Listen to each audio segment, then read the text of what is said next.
Ow!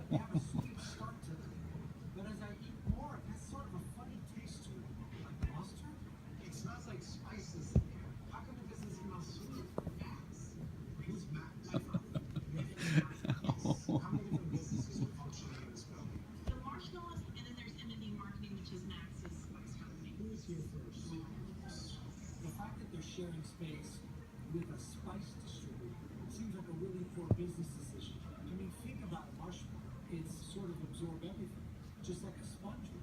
Well, let's take a tour, because I have a lot more questions, but I want to see what you're talking about. Okay. Ow!